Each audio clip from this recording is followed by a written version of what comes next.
Hello and welcome to The Value of Others, Part 13. Chapter 7, Attractiveness, is the key to power in sexual relationships. A special form of power is particularly relevant to sexual relationships, attractiveness. In any given sexual relationship and in many non-sexual relationships, more attractive players are more likely to get more of what they want. They also have a relatively easier time across all three phases of a relationship. They are more likely to stand out from their competition, so they are targeted more quickly and frequently in the attraction phase.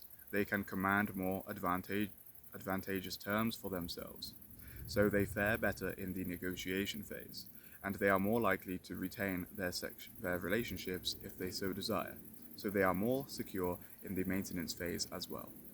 This is because attractiveness is a master key. It unlocks many of the principles of power discussed in the previous chapter. For example, attractive players can move less because other players are motivated to approach, and they enjoy greater optionality, given their marketplace visibility. They are also often more willing to transgress, since they typically experience fewer negative consequences for the same violation relative to less attractive people. And due to the halo effect, attractive partners are also more likely to be perceived as possessing more of the positive traits associated with power, and fewer of the negative ones, than is warranted in reality. This suggests that to optimize their performance in the sexual marketplace, players should prioritize increasing their attractiveness. All other things being equal, resources applied in this way will generate the largest possible return of investment. Since attractiveness is both biologically determined and culturally informed, it's a fairly complex construct, and one that is subject to continuous evolution. Consequently, it can be hard to pin down, though people typically know it when they see it. My working definition is that attractiveness is the degree to which people align with the gendered archetype of beauty that serves as the standard for their normalized sexual marketplace value in general, and the degree to which they align with the specific interests, preferences, and desires of a given partner that serves as the basis for their perceived sexual marketplace value. In particular, basically, the higher your NSMV, the more attractive you are to more people, and the higher your PSMV, the more attractive you are to the particular person with whom you are potentially transacting. Now, attractiveness can be a touchy subject for many people, so before I go any further, I'll share some good news and then some bad news, and then some more good news to contextualize the following discussion. The good news is that everyone can be beautiful. This sounds cliché, but it's true. People are beautiful to the extent that they accept and express their true nature. Most people are not beautiful, not because they can't be, but because they spend so much of their lives hiding or trying to be someone else that they can hardly recognize their true nature, let alone express it.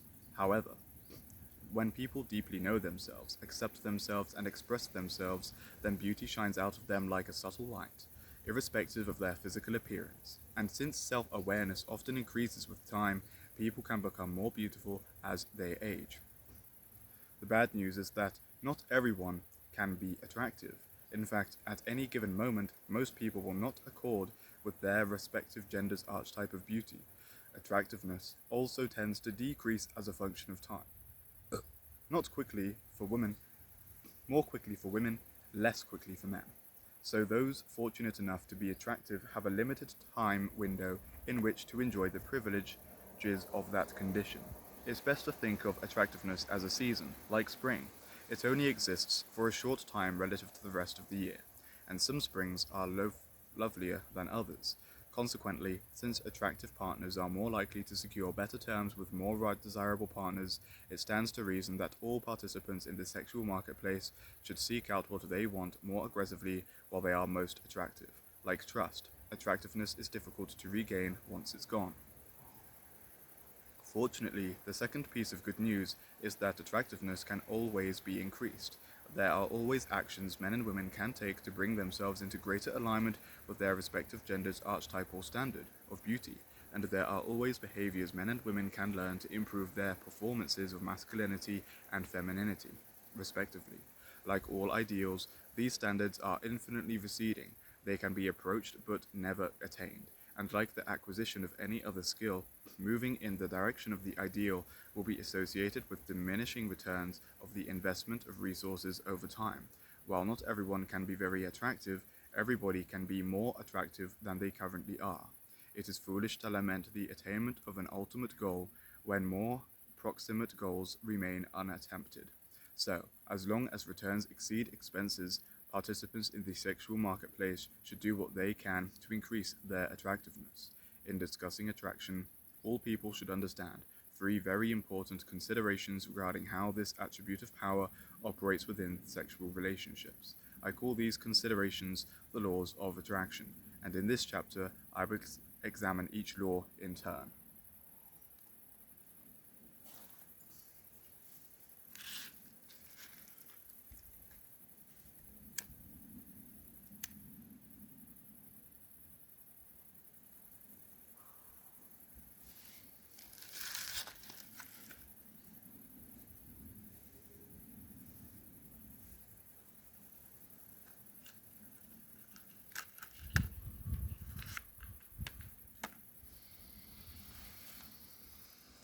The first law.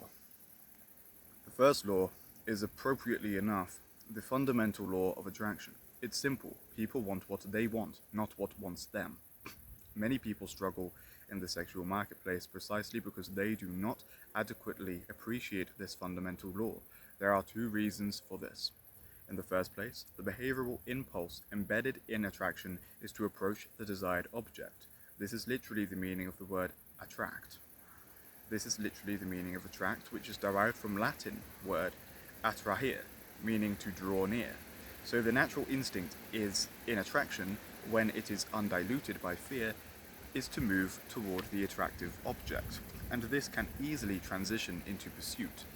This is so often tragic because the natural instinct to being pursued is to flee, even when it might be in the pursued's best interests to allow themselves to be caught. The unfortunate upshot is that many people pursue those to whom they are attracted, driving them right out of their lives. And in the second place, Western culture, permeated as it is with romantic ideology, is saturated with the belief that love wins in the end. At the end of the movie, the nice guy gets the girl. At the end of the novel, the billionaire proposes marriage. This obsession with romantic love leads many, especially many young people, from thinking that demonstrating a high degree of interest is the best way to secure a desired relationship. The fact is that you can't get people to want you more by wanting them more. The reason this is the case will become clearer once we discuss the second law. For the time being, however, I'd like you to consider that more than material things can be shared between people in a relationship. Immaterial things can be shared as well. For instance, people who anxiously worry often allow their partners to worry less.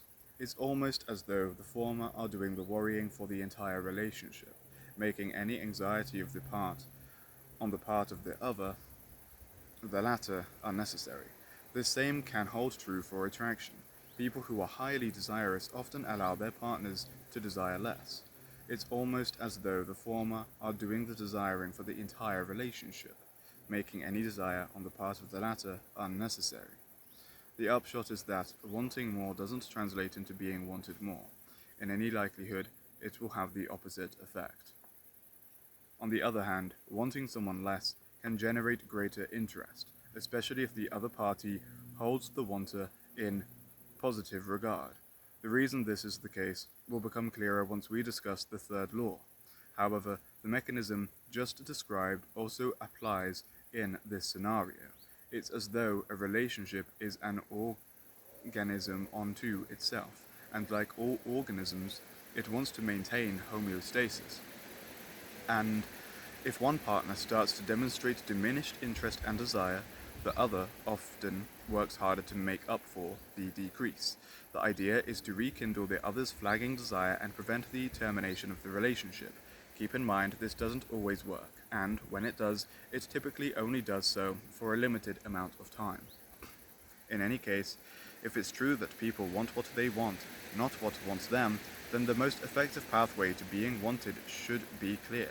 Rather than trying to want someone into wanting them, Players should focus on becoming more attractive to the person, or type of person, to whom they are attracted. The more attractive they are to these people, the more they will be desired by them, not wanting required. And if becoming more attractive to this person or group of people means becoming less attractive to others, so be it. In general, it is better to be more desired by fewer people than to be less desired by more. Always a bridesmaid, never a bride. The second law. Now, let's move on to the second law. It's also fairly simple, but with far-reaching consequences. In any given relationship, it's not possible for two people to be equally attracted to each other. This can rub folks the wrong way, but that's the way it is. Like most things in life, inequality is the rule, so why should attraction be any different? In any case, this inequality gives rise to two essential phenomena: the balance of attraction and the attraction gap. If it's not possible for two people to be equally attracted to each other, then there must be someone who likes the other person more, and there must be someone who likes the other person less. If the second law is true, this is an inescapable consequence. I call the person who likes the other more the adorer, and the person who likes the other less the adored. Together, they constitute the balance of attraction, and the discrepancy between the two positions is the attraction gap. There is much to understand about the balance of attraction. First, it's necessary to appreciate that these roles do not inhere in specific individuals. The same person can be the adorer in one relationship and the adored in another. And the same person can even be the adorer and the adored in the same relationship, albeit at different time points. Consequently, it's better to consider the adored and the adorer as places that people can occupy, or roles that people can fulfill, as opposed to attributes of the individuals themselves. And just like other roles that people play as they go about their lives, these roles draw out certain traits and obscure others. In the second place, it's important to acknowledge that these positions are both gender neutral and role independent. Men can be the adored, and women can be the adored. Men can be the adorer, and women can be the adorer. Likewise, captains can be the adored, and passengers can be the adored. Captains can be the adorer, and passengers can be the adorer. No moral or ethical obligation dictates that certain people occupy certain places in a relationship. However, as we'll see, some positions are generally better fits for certain roles and genders than others. And in the third place, we need to understand that one position is not better than the other. People often think that adorers are good and loving, and the adored are bad and selfish. However, this is hardly ever a general rule. The adored aren't necessarily taking advantage of those who occupy the place of the adorer, although this can happen, and adorers aren't necessarily kind and sincere, although they can be. And of course, someone has to be in the place of the adored for the place of the adorer to even exist. So it's better to think of these as complementary postures. Like two sides of the same coin, they create each other. In fact, both roles are associated with pros and cons, and the balance of benefits and liabilities of each position will naturally align with some people's preferences and temperaments more than others. Accurate self-knowledge, in conjunction with acceptance of some of the realities discussed in this chapter, is extremely useful in determining any given individual's position of best fit. Now let's look at each role in turn, starting with the adorer. The feature that most distinguishes the place of the adorer is that whoever occupies this position experiences more feelings more intensely. This can be either a benefit or a liability, depending on one's preferences for emotional experience. On the one hand, adorers get to be with the ones they love, which is one of the best feelings in the world. On the other hand, and as a consequence of being with the ones they love, adorers are also subject to experiencing a variety of other, less positive emotions as the relationship runs its course. Adorers are the ones who anxiously wait by the phone and become flustered when the call finally arrives. They're crestfallen when plans fall through and joyful when invitations are accepted. They can be thrilled by a glance from the adored and positively transported by sexual intimacies. However, they can also be devastated by rejection, even perceived rejection, and inconsolable after a breakup. Adorers find simply being in the presence of the adored to be an inherently valuable experience, which, as we'll see, serves as one of the most reliable metrics of measuring attraction. Finally, adorers may occasionally become exhausted by the roller coaster of emotion associated with this position, but when these feelings have been absent for a time, or when they date someone to whom they are not as attracted, they can grow bored and complain that something is missing. This last point also indicates another inescapable attribute of the place of the adorer, a relative lack of power and control. And this, of course, is to be expected. If attractiveness is the key to power in sexual relationships, then it stands to reason that the person who is more attracted would be less powerful. That's just the way it goes. Furthermore, if you like to experience emotion, then, on some level, you have to surrender control. Roller coasters are exciting precisely because you're being taken for a ride. For better or worse, when you strap yourself in, you have chosen to relinquish control over the way things will go, which is both terrifying and exhilarating. Depending on how you feel about assuming responsibility and making decisions, this surrender of control can be either deeply troubling or profoundly relieving. Again, everyone is different, and this diversity is a good thing. However, given the attributes of the place of the adorer already discussed, we can appreciate that this role is generally a better fit for women and passengers, though it may appear otherwise. Most people, men and women, want to be the adorer. This is because most people want to feel something in their relationships, and many people believe the absence of feeling to be a sign that the relationship is flawed. If it's not present in the early stages of the courtship, people object that there's no chemistry.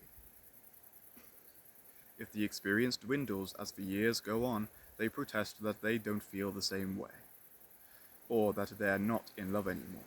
Many people today believe that these experiences constitute sufficient grounds for ending a relationship, though, as we'll discuss in a future chapter, the importance of this emotional dimension is a recent historical development in the story of relationships. There are three reasons why women are particularly suited for the adorer role. The first reason is that if most people want to feel something in their relationships, then this is especially true for women, who tend to be more emotionally orientated. As the saying goes, you can make a woman in a relationship feel anything except boredom, at which point she often starts to look for the door. Relative to men, women are much less likely to entertain a potential relationship or to remain in a pre-existing relationship if this emotional dimension is missing, even if the relationship in question is or would otherwise be beneficial to her. Women are more likely to go to relationships to feel, and they often expect the feelings they experience there to be special and unique. Given the fact that most men would have sex with most women, women often get to experience being desired. As a result, this experience is neither special nor unique to most women, which is part of the reason why many find men's physical desire for them insulting. It's the economic equivalent of being paid in pocket change, low value, high circulation. On the other hand, the experience of being with the one they desire is a much more uncommon experience for women. It's also an experience that men typically have to cultivate, as female desire is typically more slowly aroused and less spontaneous than male desire. Consider the differences between pornography and romance novels, and who uses which. In any case, since the adorer role is much more amenable to the experience of all kinds of emotions, it's generally a better fit for women. The second reason is a consequence of the average woman's superior optionality in the sexual marketplace, which allows them to be more demanding with respect to their potential partners. As optionality increases, the utility of less salient criteria in making decisions increases significantly.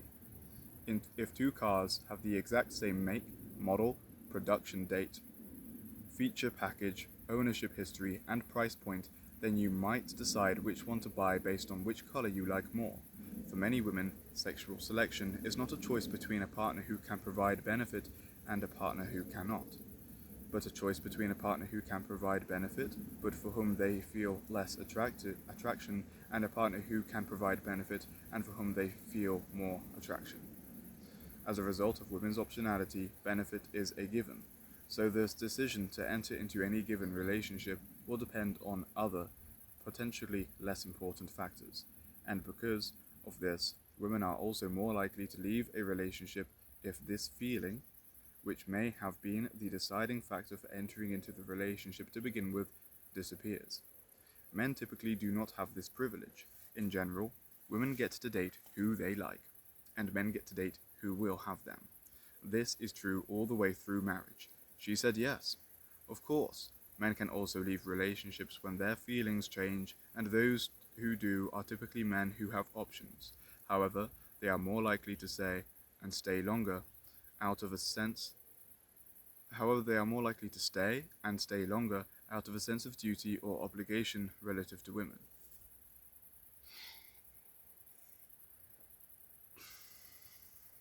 Finally, the third reason is that the adorer role is more consistent with women's fundamental sexual selection principle, hypergamy.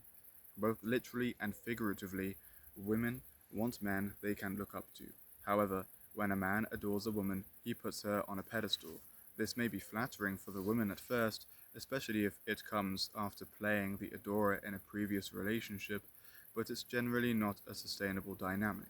This is because if he's looking up at her, then he is functionally forcing her to look down on him.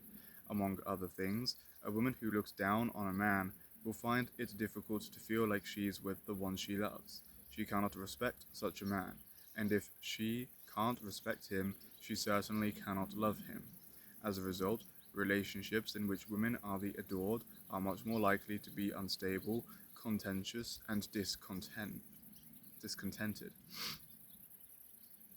Even if a man satisfies all of a woman's hypergamous criteria on paper, e.g., taller, richer, higher status, pedestalizing her will significantly reduce the likelihood of a successful relationship, as the man is effectively communicating that he, himself, does not believe he is someone she can look up to. As previously noted, when communication is incoherent, people will always give precedence to the nonverbal dimension of that communication. So behaving in this way will often cause women to feel as though their hypergamy hasn't been satisfied, irrespective of the objective reality of the situation. If it's necessary to teach people how to feel about you. If men act like they're not a catch, women will believe them and toss them back in the water. On the other hand, it should be fairly obvious why passengers are better suited for the adorer role, regardless of gender. They didn't build the boat, they just bought a ticket. In so doing, they implicitly consented to surrender some of their rights, including, but not limited to, some degree of control over the experience, and in exchange for that concession, they are generally relieved of a great deal of the responsibility for making the ship run properly. This is fair. Passengers cannot reasonably demand a greater share of power without taking on more responsibility, and they are less likely to be competent in assuming that responsibility because they did not build the boat, learn to sail, or plot the course. Without having mastered these challenges, it's in everyone's best interests for passengers to stay as far away from the helm as possible, and this is why passengers make better adorers. It's the more suitable role for those who already and appropriately enjoy less power, control, and responsibility in a given relationship. Now let's turn our attention to the place of the adored. As might be expected, the experience of the adored is diametrically opposed to that of the adorer, because they are relatively less attracted to their partners. Those in the adored position do not get to be with the ones they love. They get to be loved by the ones they're with. And as a consequence of this, their emotional experience in the relationship is significantly dampened. They feel neither the dizzying highs nor the terrifying lows to which adorers have access, and this can be either a benefit or a liability, depending on one's preferences for emotional experience. Indeed, since the adored feel less attracted to their partners, they often have a take it or leave it attitude with respect to the relationship. Some might find this indifference a profound relief, while others might find it tedious and intolerable. As before, appropriate placement depends on accurate self-knowledge. In lieu of the supreme joy of being with the ones they love, the adored are compensated in a host of other ways. To begin to begin with, the adored command more power and control in any given relationship, and this stands to reason. If attractiveness is the key to power in sexual relationships, then we should expect the partner who is less attracted to be more powerful. As a result, relationships are more likely to exist within the adored's frames and to more closely align with their preferences and expectations. The actual operation of the relationship will also be more logistically convenient for the adored, who can functionally dictate where, when, and how the relationship transpires.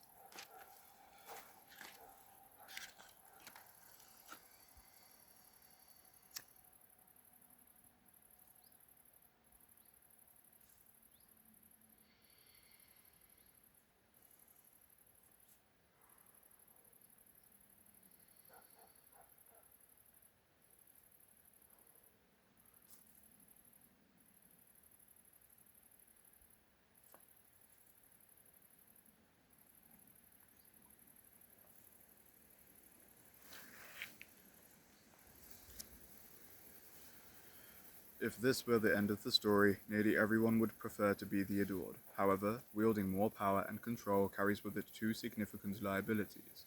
The first is that too much control can drastically diminish engagement and motivation. Most people don't want the end of the movie spoiled for them. If it is, they're much less likely to watch the film, and if they do anyway, they typically need to have a much more compelling reason for doing so than they otherwise would. Most people do not have that reason, nor do they typically possess the self-discipline required to pursue it if they had it. Similarly, many folks would find it hard to keep living if they knew exactly what life had in store for them. After all, this might be as good as it gets. Ignorance of how things will unfold is a necessary precondition for hope, which is far more important than most people realize. It may sound strange, but people are generally happier when they are hopefully looking forward to something that may not occur than when they are looking back on something happening that they had once hoped for. Even though many people now enjoy things they once hoped to have, most are not particularly happy. What happiness exists for them is in hoping for things that they may still yet receive in the future, and these folks must at least pretend, sometimes convincingly, that these things are not entirely in their control to manifest.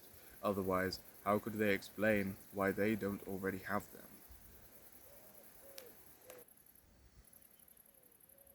The upshot is that after the novelty associated with being the more powerful player in a relationship subsides, the adored need to identify an overarching mission toward which that power can be directed, and cultivate the discipline required to execute that purpose.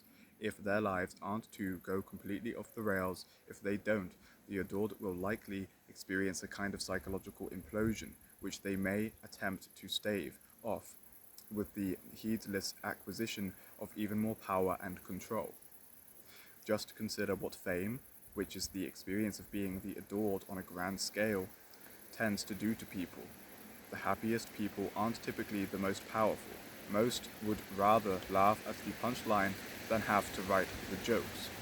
This dovetails into the second liability associated with power, responsibility. Responsibility is a contraction of responsibility, that is, to the ability to respond. Those who enjoy the power to dictate conditions are generally also those best able to respond to the challenges associated with maintaining those conditions. This is why power and responsibility are so closely connected. Those who have the power to respond are the ones responsible. It's also why all cultures everywhere believe that wielding power while abnegating responsibility is corrupt. If you make the call, then you must be held accountable for the consequences. However, this works both ways. If wielding power with immunity is corrupt, then so is investing immunity with power. the same result is produced with either direction: tyranny. For relationships to be healthy and sustainable, the distribution of power must be commensurate with both responsibility and accountability. If this doesn't occur, relationships can only maintain themselves through a measure of force, coercion, or manipulation, proportionate to the size of the injustice. In order to justly assume power, people must first divest themselves of any special claims of safety, protection, or provision. Assuming power without renouncing these claims is just as corrupt as using power to exist above the law, and it will require an ever-increasing amount of resources to maintain. One of the costs associated with legitimately occupying this place of the adored is the willingness to be held accountable. Now, given the attributes of the place of the adored already discussed, we can appreciate that this role is generally a better fit for men and captains. The reasons for this are complementary to those given earlier. Men tend to be less emotionally orientated and more tolerant of the muted states associated with the role of the adored. Men also typically enjoy fewer options in the sexual marketplace and so are less likely to secure the object of their desire, i.e., to be with the one they love. Finally, men who assume the adored role conform to women's hypergamous expectations, increasing the likelihood that women will choose to enter into and remain in relationships with them. Men are also better suited for this position because, despite all our modern enlightened ideas about gender roles, they are still expected to make the offer. This offer can take on many forms, from "you up" to "can I take you out to dinner" to "will you marry?" But the game remains the same. Men say please and women say no. And occasionally, eventually, yes. This is an inherently more powerful position for women to occupy. Men can overcome this relative disadvantage either by sufficiently arousing a desire in women that didn't previously exist, or by cultivating such an emotionally compelling lifestyle that women forego their reactive posture and take the initiative. In either case, men who achieve their desired outcome are in the place of the adored, at least at the point of transaction.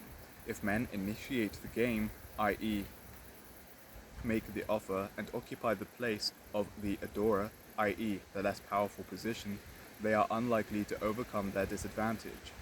Their relative lack of power will not be sufficient to overcome women's relative excess of power, and as previously discussed, the more powerful player always wins the game.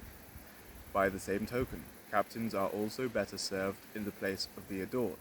After all, they're the ones who invested considerable time, energy, and money into building a boat and learning how to sail. So it makes sense that they should have a greater share of control over the navigation of the vessel and the management of its operations, i.e., sailing and plotting a course. Since captains know their ships inside and out, they're in a much better position to effectively respond to the challenges that will inevitably arise.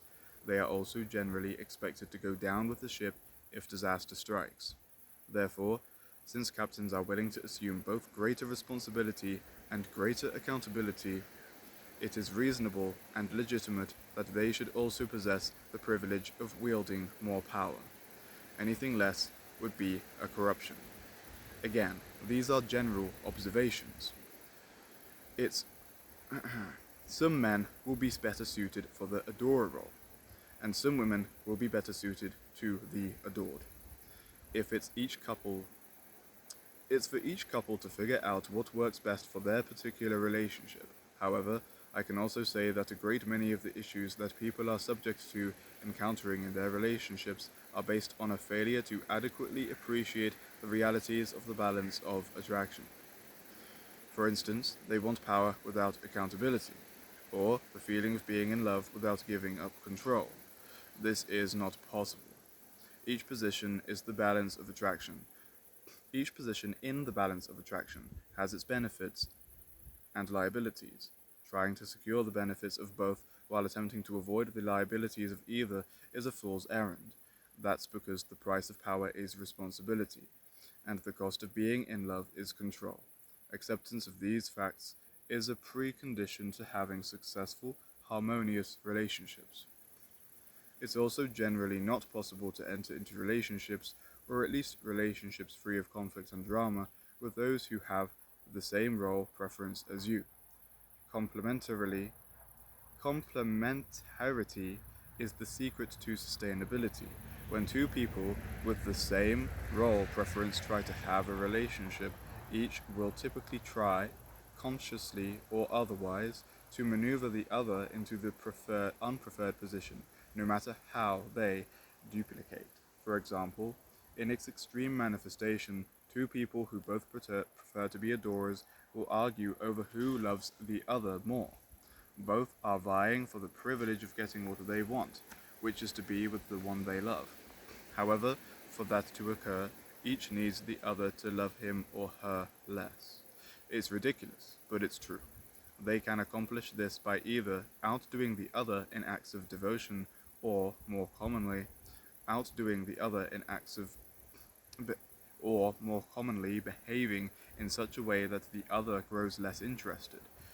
Once the other's ardor has diminished, or he or she has withdrawn to a more comfortable distance, adorers are then free to enjoy their preferred role uncontested.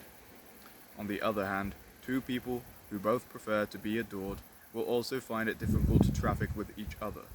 This is because neither will be willing to enter into the other's frame, and neither will be willing to make any concessions for the sake of the relationship. Taken to the extreme, these individuals won't even acknowledge each other, like Disney princesses who, when grouped together, are always drawn to look out at the viewer and never at each other. This makes sense because each one is a ruler in her own little world. If they were all suddenly transported into the same reality, well, which one would be that world's princess? A struggle would ensue to determine the princess's pecking order. They would all be vying for the power and control derived from being loved by the ones they're with. And for this to occur, each princess would need the others to love her more. This is why, when Frodo offers Galadriel the Ring of Power, she fantasizes that all shall love her and despair. Being loved is a source of power, whereas loving is a disempowering experience. More on this in Chapter 9. In any case, being loved more can be accomplished by either behaving in such a way that the other grows more interested or, more commonly, underperforming the other in acts of devotion. Once the other's ardor has increased, or by withdrawing to a more comfortable distance, the adored are then free to enjoy their preferred role uncontested. Either way, it's always easier to maintain a relationship with someone who has a preference for the complementary role in the balance of attraction. However, this begs the question, didn't I previously note that most people, men and women, prefer to be the adorer? If that's true, then how can most men and women enjoy satisfying and harmonious relationships with each other? Won't they both be vying to occupy the same place in the relationship? Most likely, they will, unless one person concedes the role to the other. Since I've argued that... Let's finish a cigar. We'll come to a natural close after this page.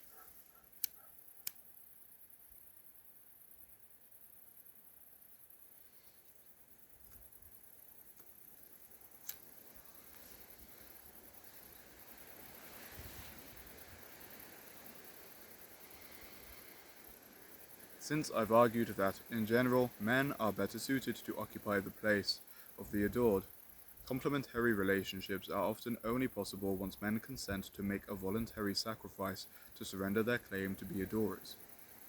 It's not possible for two people to occupy the same position in the balance of attraction in any given relationship. One person has to be the adored, and the other person has to be the adorer. If the man insists on being the adorer, then he is functionally forcing the woman to be the adored. To put it another way, If he insists on getting what he wants, then he is basically robbing her of the opportunity to get what she wants, the possibility of being with the one she loves and experiencing the emotions attendant to that place. That's why this is a sacrifice. Of course, it's a compensated sacrifice, and one generally conducive to the long-term success of the relationship, but it is a sacrifice, nonetheless.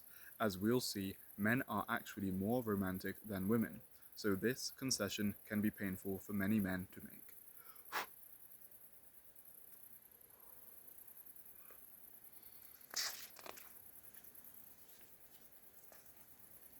We will continue and finish Chapter 7 in the next video. Thank you for tuning in. Check the description below for links to my animal skulls and bones Etsy shop. This is a sheep from the mountains in Wales. And also for the link to some of the YouTube videos from Orion Taraban, which link up with this chapter. As always, a cigar a day keeps the doctor away, and a coffee a day keeps the tiredness at bay. Stay tuned to read and listen to books alongside me, which will help you attain more knowledge and wisdom. And if you don't want to watch my content, then pick up your own bloody paperback book and get reading knowledgeable content so you keep learning and growing and evolving, because studying and learning should definitely never stop when school stops. And make sure to spend some time in the great outdoors, get out into nature, be positive. Yes, I am wearing a pyramid. This is keeping my brain firing and keeping me in a calm, meditative brainwave alpha state. Thank you. Like, comment, and subscribe if you so wish, and I will see you in the next video. Peace out.